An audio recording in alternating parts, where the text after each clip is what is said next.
Continuamos leyendo entonces, en este caso, dentro de la segunda parte de este seminario dedicado a Joseph Beuys, seminario que estamos impartiendo aquí desde Fundación La Bomba de Miel, seminario que gira alrededor de los libros que nuestra fundación está protegiendo, conservando y difundiendo dentro de lo que llamamos colección Biblioteca Fabio Di Camossi, y que bueno, estamos leyendo en este caso el bloque de libros acerca de Joseph Beuys y escritos por el propio artista que existen en esta biblioteca y en los cuales estamos haciendo eje para ir desarrollando este seminario.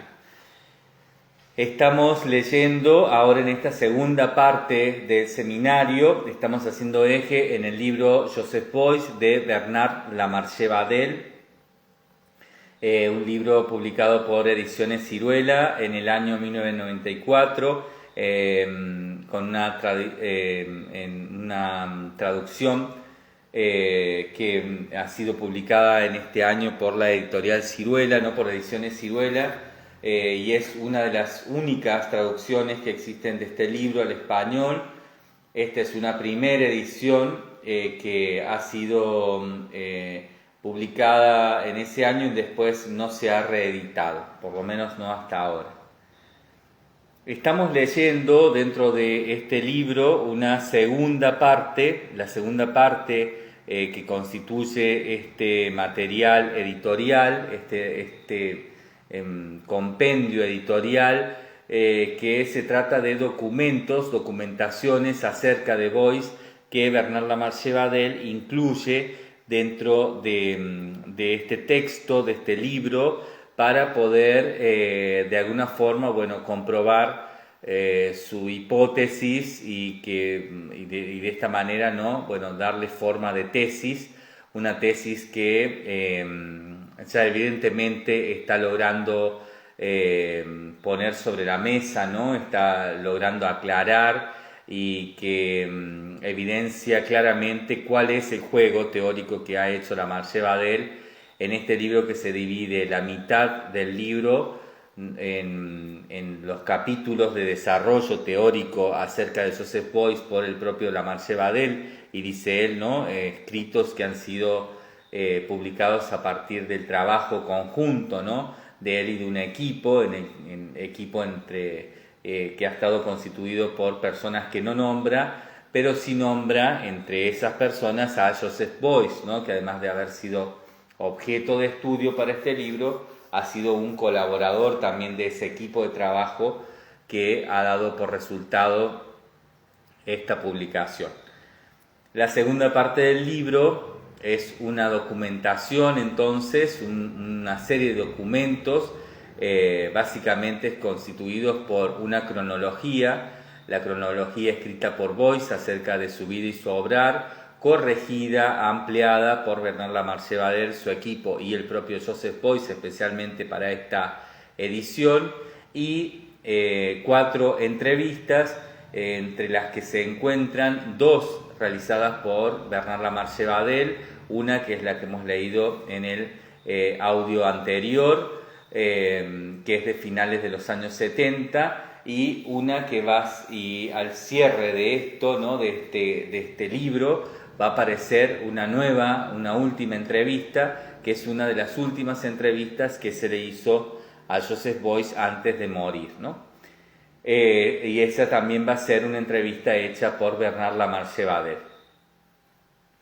Entre estas 2 entrevistas de finales de los años 70 y antes de la muerte de Beuys, realizadas ambas por Bernard Lamarche-Badel y que van a aparecer en esta documentación, aparecen 2 entrevistas más, una con Elisabeth Rona, ¿no? Hecha a Beuys en el año 81, que es la que vamos a leer, y la próxima que vamos a leer, que es una entrevista que le hizo a Beuys Achille Bonito Oliva. En este caso, un crítico, teórico y gestor, podríamos decir, también de algún modo alguien muy relativo a la curaduría de mercado y demás, ¿no? En ese momento podría entenderse todavía cercano a cierto tipo de de evolución del Marchand, ¿no? Ya no como Marchand, porque estamos hablando, por supuesto, de las épocas referidas, digamos, a una posmodernidad, pero algo que viene y deviene desde ahí, ¿no? Un asesor de colecciones, un asesor de establecimientos y de instituciones públicas, etcétera. Con él va a ser la otra entrevista que aparece aquí entre estas 4 entrevistas, ¿no? De las cuales entonces tenemos la primera por Bernard Lamarche Badel de finales de los años 70 y la última también por Bernard Lamarche Badel, autor de este libro, de una de las últimas, ¿no? de mediados de los años 80, una de las últimas entrevistas hecha a Beuys antes de su muerte. Vamos entonces a leer la segunda de estas entrevistas del año 1981, que es entonces con Elisabeth Rona. Pregunta Elisabeth Rona: ¿qué es la vanguardia? Dice Joseph Beuys: evidentemente solo puedo decirle mi opinión personal. No encontramos únicamente el concepto de vanguardia en la esfera del arte, sino también en el terreno de la ciencia y, digamos, de la política, en el sentido de que un pequeño grupo proyecta una nueva concepción, por ejemplo, del sistema social, o en el sentido de que un pequeño grupo esboza una nueva concepción del desenvolvimiento del arte y actúa en consecuencia. Así podríamos decir, dice Beuys, se trata, ¿no?, la vanguardia, de una intención real de una minoría en contra del uso general de los hábitos en los comportamientos estilísticos y formales. Es el comienzo de una alternativa. Es, por tanto, en primer lugar, la iniciativa de algunos, una minoría que forma una especie de punta que avanza en otra dirección para escapar a la situación presente. Este es mi concepto de la vanguardia. Bien, aquí vale aclarar, ¿no? Recordemos esto que hemos estado tratando en los audios anteriores respecto específicamente a que esta posmodernidad en la que Beuys actúa, en la que Beuys está presente, en la que Beuys es un referente, es una posmodernidad que aparece, ¿no?, en el arte como una crítica a la modernidad, específicamente al arte moderno, específicamente a las vanguardias, a los movimientos de vanguardia en el arte. Esta pregunta de Elisabeth Rona, de algún modo abre este juego, ¿no?, a ver qué es lo que Beuys de posmoderno está planteando en lo que tiene, ¿no?, en lo que es. Recordemos que Beuys no es de los primeros posmodernos, que son aquellos posmodernos que lo que critican es un poco la posición política de las vanguardias, que hacen del arte una situación al servicio de cierto activismo en torno a lo social y que, bueno, desvincula, ¿no?, al arte de ciertos establecidos premodernos en torno a las disciplinas académicas. La primera posmodernidad une nuevamente, ¿no?, aquellos aspectos académicos premodernos con esas nuevas intenciones que tuvieron y que llevaron a cabo las vanguardias del arte moderno en general, los movimientos de vanguardia, ¿no? Joseph Beuys es muy crítico sobre eso y, si bien lo toma esta primera posmodernidad, lo que hemos visto es que tanto Beuys como Warhol van a ser los grandes referentes de la posmodernidad, porque no se quedan ahí, sino que a esa crítica, ¿no?, que se constituye entonces de una manera doble, ¿no?, primero que nada en la visión, ¿no?, en la visión crítica, o sea, en detectar críticamente al arte moderno y al arte de vanguardia, ¿no?, al arte que representaron las vanguardias del arte moderno en general, y también a su vez a eso lo unen, lo generan como una mixtura con lo premoderno, ¿no? De ahí aparecen estas posibilidades que entendemos como las técnicas mixtas, y a partir de ello aparece la posibilidad de lo que entendemos hoy como obra, ¿no? Como obra de arte en torno a una especificidad funcional con el sistema del arte en ese momento aún, ¿no? Primera época de la posmodernidad, aún todavía comercial, netamente comercial, pero que va a desembocar en un sistema del arte de mercados, ¿no? Un sistema del arte que va a estar mediado por la crítica de arte, que va a legitimar la obra en torno a ser funcional a distintos tipos de mercados, mercados institucionales, mercados privados, etc., ¿no?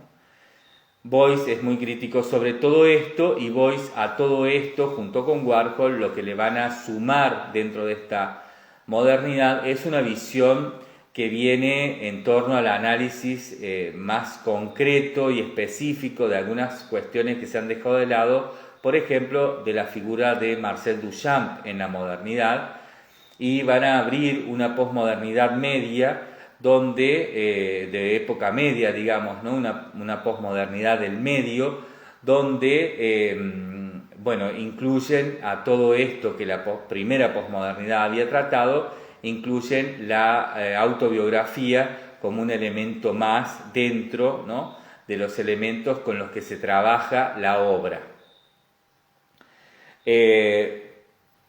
Hago esta salvedad, ¿no? Vamos a tratar de leer sin ampliar demasiado. Estas entrevistas las vamos a tratar de leer permitiendo, ¿no? escuchar la voz de Beuys de una manera directa y clara, pero es necesario hacer esta salvedad para poder entender por qué, en este caso, Elisabeth Rona empieza de este modo, ¿no? Lo ha dicho Bernard Lamarche Badel, y creo que por eso incluye esta entrevista también, ¿no? Hay muchos críticos, hay muchos historiadores, hay muchas personas, agentes en el arte que están buscando a Beuys a principios de los años 80 desde cierta disciplinariedad académica, ¿no? posmoderna, que está buscando en torno al sistema de obra de arte, donde todavía se radicaba de un modo muy complejo, pero de alguna manera muy tradicional, el arte en aquellas ideas primeras de la posmodernidad, que fueron las de las técnicas mixtas, ¿no? Las técnicas mixtas ampliadas, expandidas, y que buscan, ¿no? esa definición en Beuys para poder hacer entrar a Beuys y a lo que Beuys había producido en su obrar como obras de arte para poder ser negociadas dentro de los mercados de arte que en ese momento ya estaban en pleno desarrollo, ¿no? Beuys evidentemente no tiene ningún formato para entrar dentro de esto, y tampoco es posible forzar demasiado porque, como también lo hemos visto, ¿no? en el caso del libro de Stackelhaus, en la biografía, hemos visto que cuanto más se forzaba eso, más se quebraba la obra, más se quebraba todo lo que Beuys había hecho, y no se lograba constituir finalmente un producto, ¿no? O sea, Beuys era muy, muy difícil de constituir como producto, y lo sigue siendo incluso hasta hoy, ¿no? Pasa que hoy tal vez no nos interesa tanto esa visión sobre Beuys como si interesaba en esos años 80, cuando la crítica era absolutamente funcional para establecer el mercado de arte que luego se iba a desarrollar en su plenitud en los años 90 y primeros años de la primera década de los años 2000, y que se iba a desarrollar como mercado del arte en torno específicamente a lo que entendemos como arte contemporáneo, ¿no? Y por supuesto a la globalización, a la idea de neoliberalismo, etc. Bien, vamos entonces a continuar leyendo. Le pregunta entonces a partir de esta respuesta de Beuys, le pregunta entonces Elisabeth Rona: ¿se considera usted un artista de vanguardia?, le pregunta entonces a Beuys.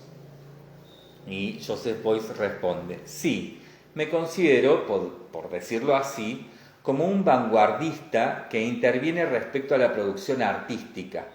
Si bien mi concepto de la vanguardia esté acaso más ampliamente enfocado de lo que suele ocurrir, por lo general, en las conversaciones periodísticas sobre el arte moderno.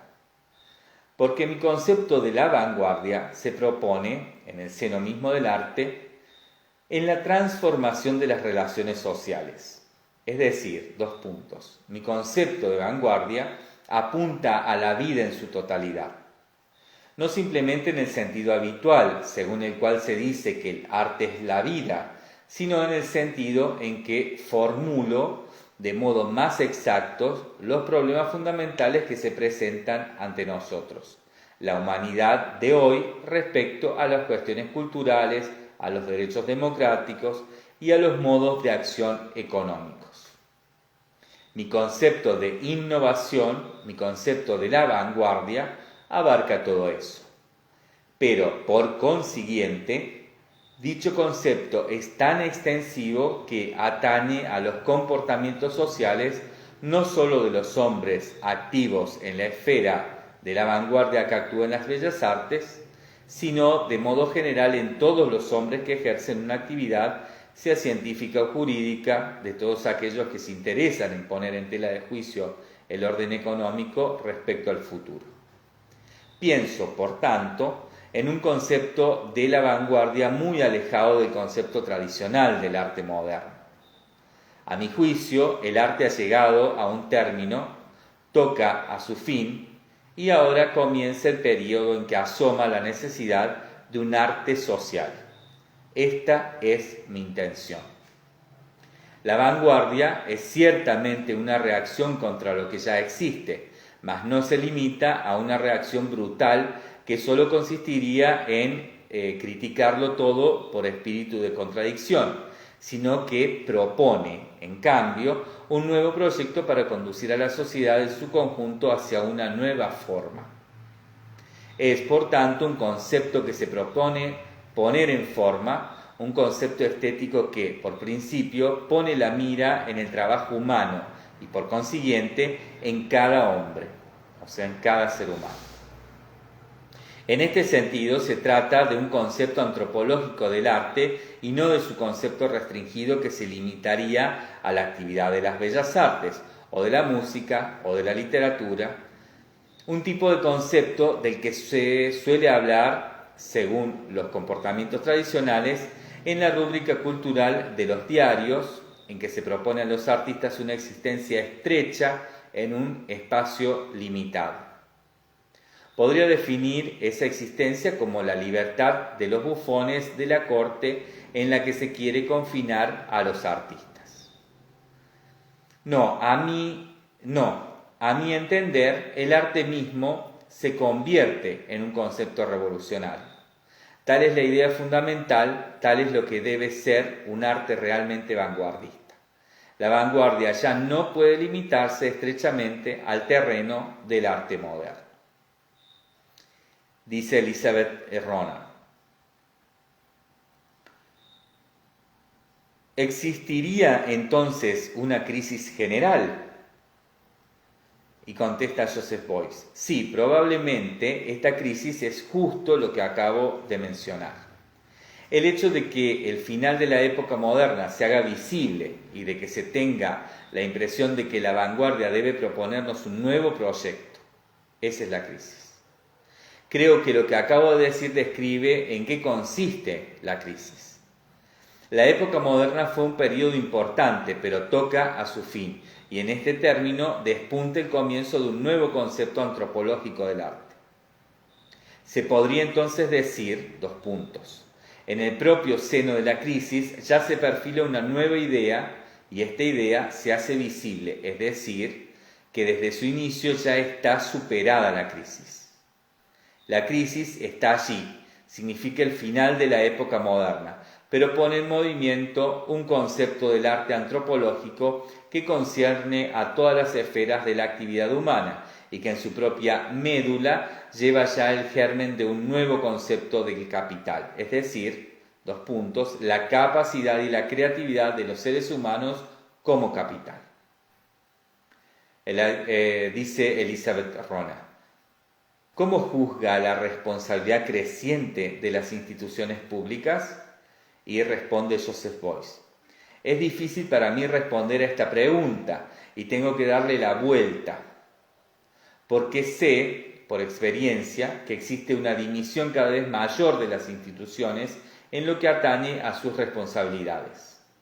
No veo un aumento de influencia de las instituciones sobre esas cuestiones fundamentales de la humanidad, en el sentido de una influencia que sea decisiva para la capacidad, la libertad, la fuerza creadora de los seres humanos, sino que asisto más bien a un aumento de la burocracia en las instituciones que obstaculiza la expansión de las facultades y reduce a los hombres, a los seres humanos, a ser meros esclavos de esa maquinaria burocrática.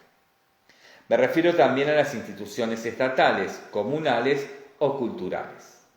No se trata, por tanto, únicamente de las instituciones artísticas, tales como los museos, etc., sino sobre todo de las instituciones culturales más importantes, tales como las escuelas, las universidades, cada vez más reducidas a ser engranajes de la empresa estatal. Y entre paréntesis dice, el Estado como empresario que se considera con plena legitimidad por el hecho de ser propietario de este medio de producción para determinar en dicho sector cómo deben los hombres, los seres humanos, desarrollar sus facultades. Es decir, podemos observar una gran cantidad de ideologías discutibles e ideologías estatales que se oponen a la libre expansión de las facultades individuales. Elizabeth Rona dice, si hay crisis, ¿la atribuye usted a la crisis económica? Y Joseph Beuys responde, sí. Creo que es una consecuencia de la situación económica.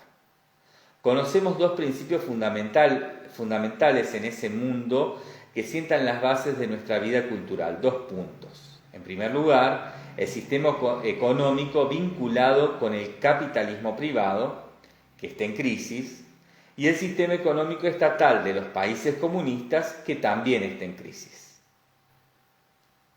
En esta situación, que se caracteriza por la influencia creciente de la burocracia del Estado en la evolución de la libertad y de la creatividad humana, asistimos al hundimiento de los valores culturales. En este momento de sumo peligro, el sistema conceptual y la energía de la época, que a sí misma se definen como moderna, se han vuelto insuficientes para la actividad artística. Podemos decir que esta época moderna ha sido una época importante, un momento de evolución real en el sentido de la libertad, mas no aportaba aún el concepto del arte antropológico de hoy, que se propone reconocer la creatividad de todos los seres humanos y no solo de algunos creadores. Hablo de la creatividad en todas las actividades y en todas las formas del trabajo, no solo en el arte. De una creatividad que libere el trabajo y lo eleve a la categoría de acto libre y revolucionario. Elizabeth Rona pregunta, ¿existe entonces una crisis general? Joseph Beuys responde, esa pregunta amplía la problemática. Nos encontramos a las claras en una crisis tan profunda que no podemos saber si los seres humanos vivirán todavía en este planeta a fines del siglo, ¿no? A fines de este siglo. Si continúa la destrucción del entorno, así como el sistema económico tal lo concibe, ¿no? Dentro del capitalismo, con la explotación de la tierra, el aniquilamiento de la forma de vida natural, la amenaza que pesa sobre la salud del ser humano, podremos decir que la vida humana estará realmente amenazada antes de que termine el siglo. La humanidad se encuentra así sumergida en una profunda crisis a la que conducen los intereses del poder, del capital, del dinero, del Estado. Tales son los principales enemigos de la humanidad. Son ellos. Con el sistema de concupiscencias políticas del Estado capitalista, con los partidos políticos estatales de Occidente y el Politburo en los países del Este, con el poder internacional del capital en las multinacionales, ¿no? Todo esto aporta a esto mismo. En realidad, la humanidad se encuentra probablemente en la crisis más grave que haya conocido en toda su historia. El problema de la supervivencia sobrepasa el problema de la salud del ser humano y concierne a la seguridad del todo del planeta. Se trata de un peligro planetario. La culpa no es de la ciencia ejercida en un espíritu de libre independencia, sino de la ciencia materialista en forma social que le ha impuesto al capitalismo privado y el capitalismo de Estado. Ya que son estos los dos términos del dilema en que cada vez más nos encontramos todos frente a la destrucción de la naturaleza y, en ello, a la destrucción de la humanidad. En este peligro extremo necesitamos una concepción del arte mucho más activa, en tanto que movimiento de liberación de la creatividad para escapar al poder que se ejerce contra los intereses del ser humano. A este respecto ya no bastan los conceptos de innovación y vanguardia de la época supuestamente moderna. Necesitamos aquí, de algún modo, un concepto tautológico del arte que asuma la totalidad de la problemática, de la interdependencia de las problemáticas y que proponga modelos científicos capaces de ayudarnos a superar la crisis. Elizabeth Rona: ¿estaríamos acaso volviendo a la época feudal?, le pregunta Beuys. Dice Joseph Beuys: no lo creo. Estamos en una época de zozobra. Y como muchos seres humanos han tenido la experiencia negativa de la total incapacidad de nuestro sistema económico estatal, algunos sienten nostalgia por el pasado. Pero es tan solo una actitud de duda. No es un camino, sino un regreso al pasado. Históricamente sabemos que la humanidad ha superado la época feudal al realizar la revolución burguesa. Urge dar hoy el paso siguiente. A la revolución burguesa sucede la revolución humana. O sea, debe venir luego la revolución humana. Tal es exactamente el punto en que hoy nos encontramos, buscando esa revolución, la revolución humana. Es la nueva concepción que hoy necesitamos. No hablo de ella únicamente desde un punto de vista teórico, sino también con toda seriedad en la práctica. Yo mismo he fundado una serie de organizaciones que han asumido la tarea de elaborar este concepto de arte antropológico que puede contribuir a salvar y a expandir la libertad y la creatividad del hombre, del ser humano. Así he fundado, en 1967, la Organización para la Democracia Directa, que se convirtió en 1971 en la Universidad Internacional Libre, que en la actualidad colabora muy activamente en el movimiento ecológico con los verdes entre comillas, como se les dice, con la finalidad de contribuir a la libertad humana, difundir información sobre los medios de resolver nuestros problemas y poner término al sistema actual. Cuando los seres humanos dispongan de suficientes conocimientos para comprender que ya no hay solución posible con el sistema capitalista occidental ni con el sistema de los países del Este, darán entonces, en los años venideros, el paso hacia una sociedad más libre, más igualitaria, más fraterna. ¿No? Y aquí siempre vale, ¿no?, porque lo viene repitiendo de una u otra manera, ¿no?, tanto en la entrevista anterior como esta, ¿no?, siempre ver Beuys esta referencia constante, ¿no?, a eso que aprendió en sus épocas de ser apenas un adolescente, ¿no?, eso que aprendió y que fue la gran marca del inicio de su hacer en artes, con conciencia de ello, ¿no?, que es aquellos valores, ¿no?, de libertad, igualdad, fraternidad que promulgaba la Revolución Francesa y que Beuys aprendió de estos anarquistas, ¿no?, o de estos revolucionarios franceses como Anarchas Clots, ¿no? De quien nos habló específicamente en la primera parte del seminario, lo vimos, ¿no? En palabras de Heiner Stackelhaus cuando nos contaba, ¿no? De esta gran influencia que eso significó en Beuys y en todo lo que Beuys a partir de ahí fue desarrollando en torno a su pensamiento y a su política, ¿no? Como también seguramente en relación a ello, a todo lo que fue de muchas maneras, ¿no? Bueno, en esto que está diciendo específicamente sobre esta creación, ¿no? de la Universidad Libre y de cuáles son sus antecedentes, también entonces de su pedagogía. Bien, continúa diciendo entonces Beuys: es necesario que de aquí a los próximos 20 años esta idea fundamental comience a ponerse en práctica. De otro modo, luego será demasiado tarde. Ha llegado el momento en que es necesario que los seres humanos se unan en masa a la vanguardia. Ahora mismo. Hoy, el concepto de vanguardia ya no ha de pertenecer a un grupo privilegiado, sino que debe ser accesible a todos. Quien hoy se oponga a la tendencia de destrucción de la vida, pertenece a la vanguardia. ¿Cree usted en el progreso?, le pregunta Elizabeth Rona. Dice Joseph Beuys: no creo que sea necesario hablar de creencia.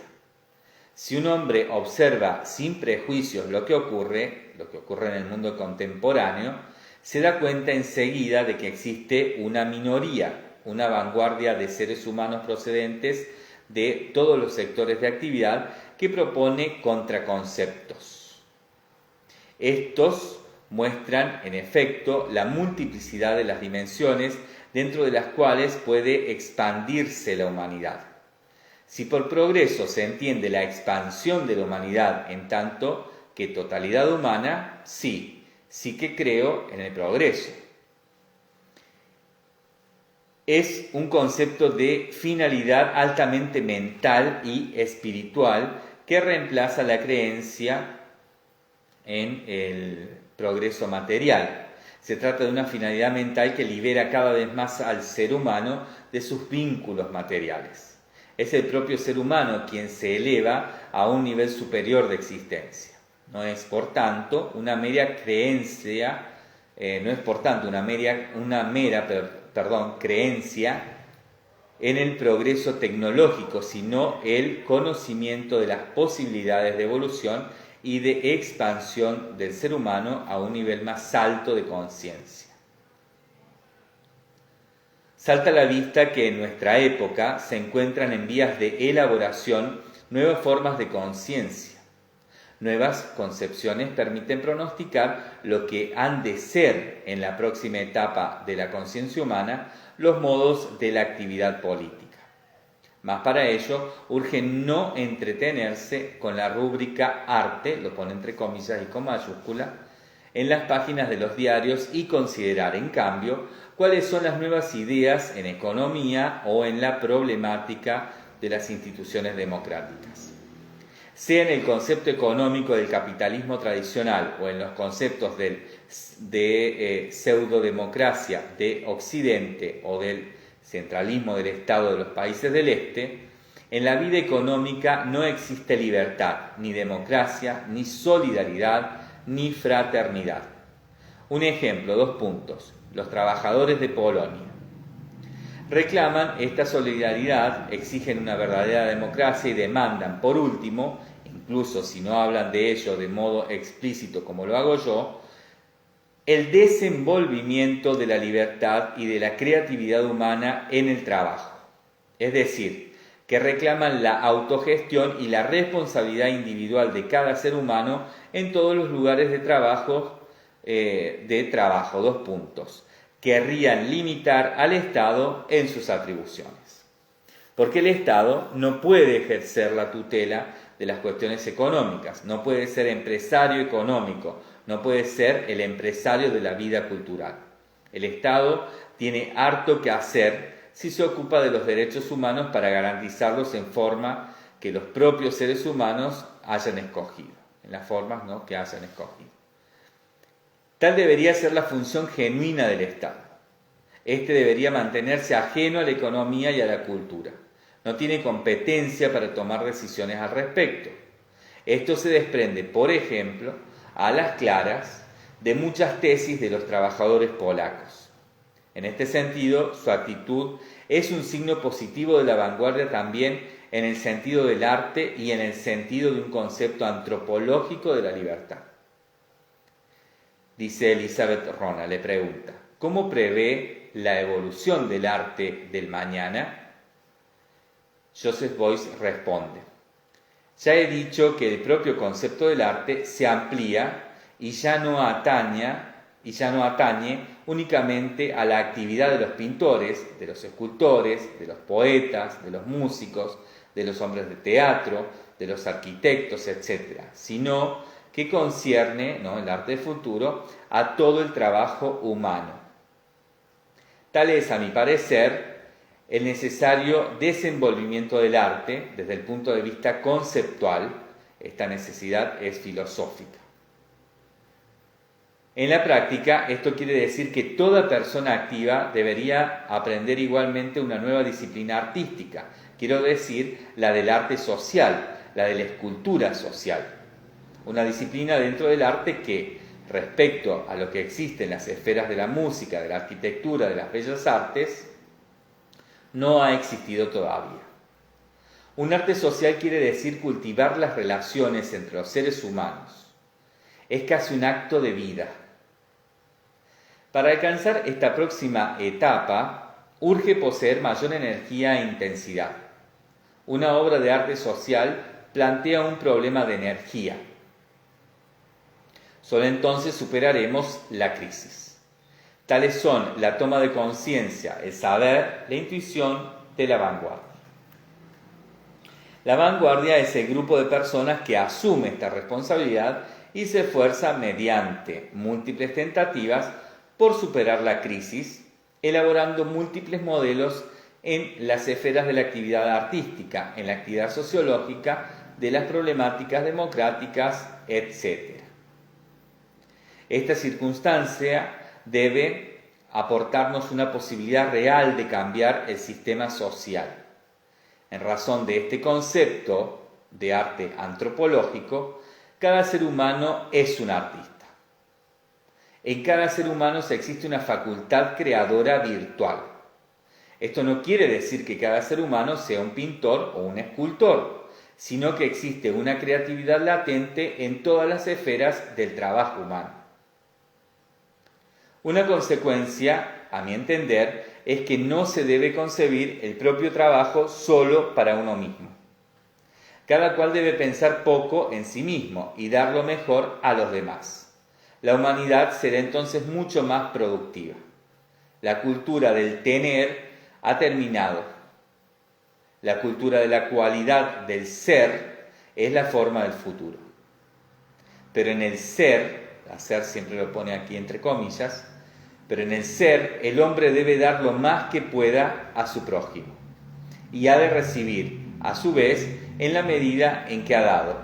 Es un sistema de recíproca ayuda. Y la última pregunta que le va a hacer en esta entrevista entonces Elizabeth Rona dice, ¿qué pregunta desearía usted formular a su vez? O sea, ¿qué se autopreguntaría?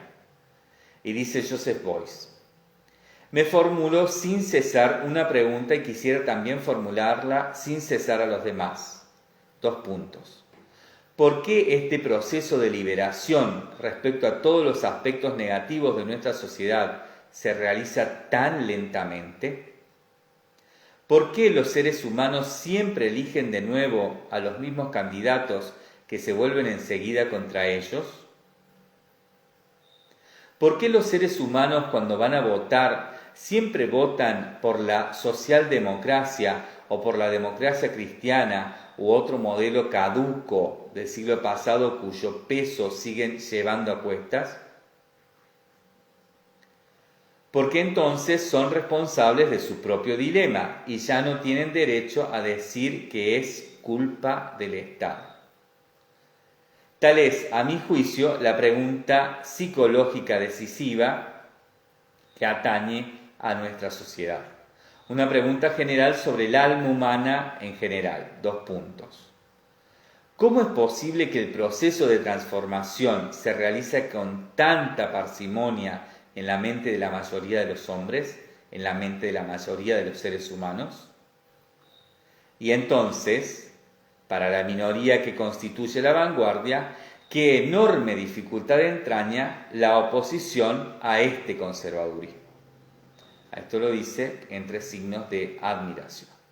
Bien, hasta aquí entonces esta entrevista con Elizabeth Rona, realizada en octubre de 1981. Esto es lo que nos da aquí el dato, Bernard Lamarche Badel.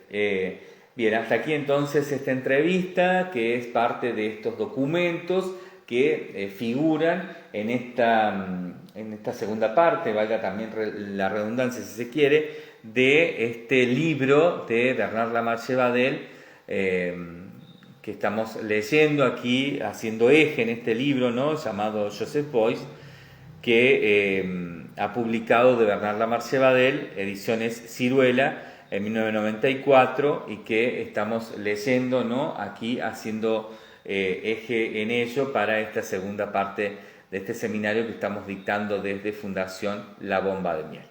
Dejamos entonces hasta aquí y ya vamos con la próxima entrevista.